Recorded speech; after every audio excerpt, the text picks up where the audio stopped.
Hello students, today we will continue with the selective discharge of ions. See, yesterday we studied about electrochemical series, and in that series we studied that those cations or anions which are present at the bottom, they will be discharged easily. Yes, if we compare this magnesium and this copper, so if we'll compare these two, in these copper will be discharged or reduced easily at cathode. And if we talk about negative ions, like suppose we compare chloride and bromide, then bromide will be oxidized easily at anode. The one which is present lower in the series, it will be oxidized or reduced easily at their respective electrodes, and the one which are present at the top, they will be discharged with most difficulty. Okay, so we'll continue with this only. See, the term is there for the selective discharge.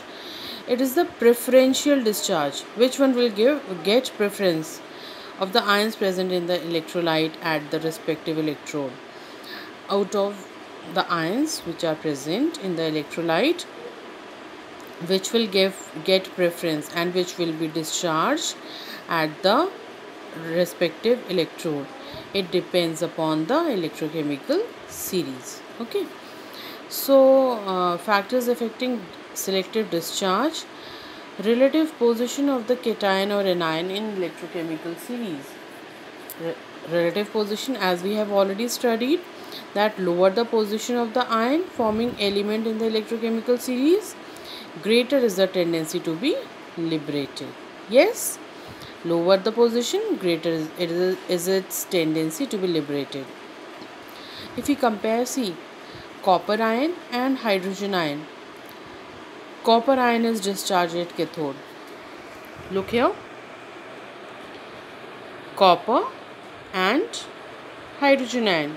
So copper is present lower to hydrogen, so copper ion will be discharged.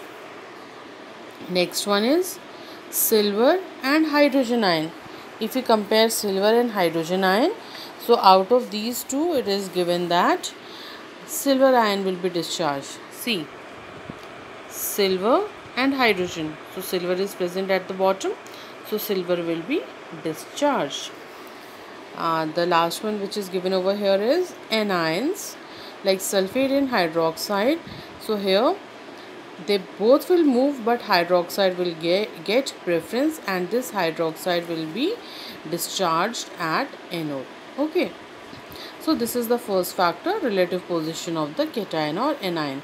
The second factor is concentration of the ions, whether the electrolyte it is dilute or concentrated. Okay, higher the concentration of the ion, greater is its probability of being discharged. See, probability is greater, but it is not always correct. Like here, see, electrolysis of dilute NaCl solution, NaCl will dissociate to give Na plus and Cl minus, and obviously dilute solution is there, water will be present, H plus and OH minus. Here if you'll see, two positive ions are present over here and two negative ions are present over here.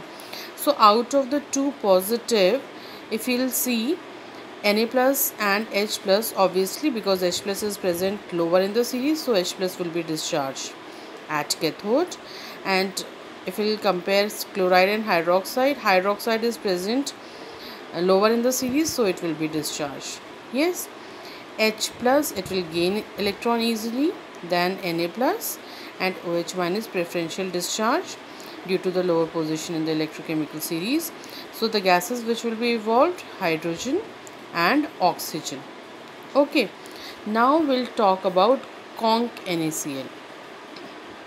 If concentrated solution is there, then again radicals will be, or ions will be the same, Na plus, Cl minus, H plus and OH minus, but here the concentration of Na plus and Cl minus will be more.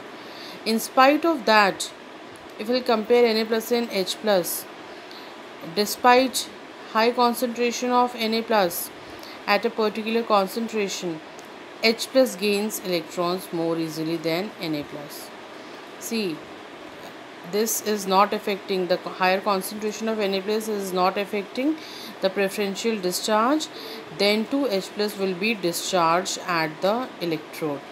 And here if we'll compare chloride and hydroxide, then chloride it will be preferentially discharged due to its higher concentration. It means here if concentrated NaCl will take the cathode, there hydrogen gas will be there, here too and here also, see, but here it was oxygen gas, now here chlorine gas will be evolved.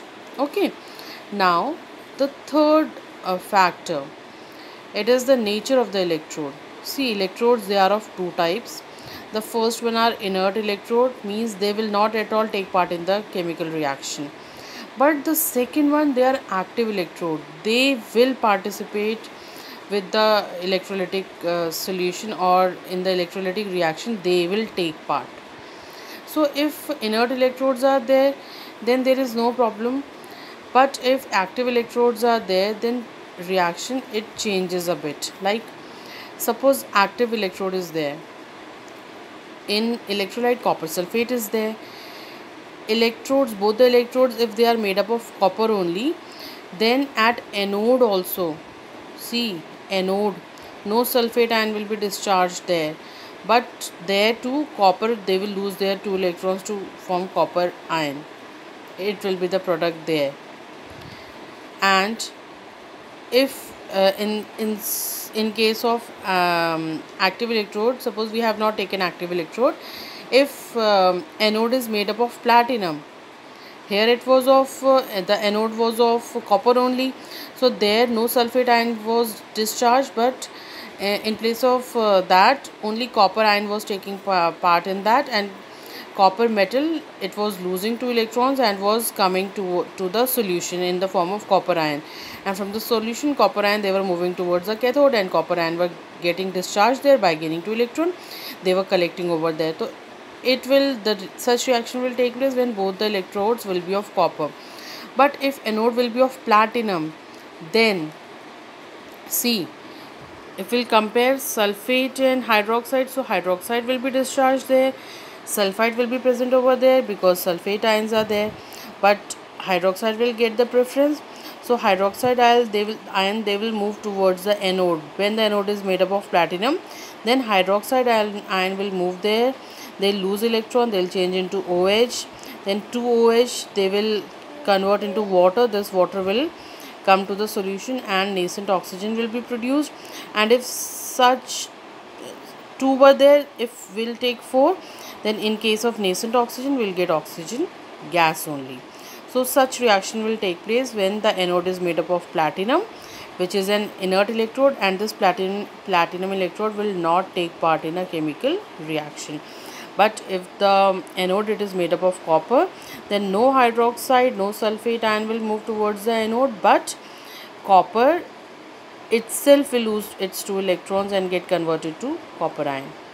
Okay, so this was all about selective discharge of ions and factors, and by tomorrow we'll start with the electrolysis process, particularly of salts and water, that will start with in our next lecture. Thank you.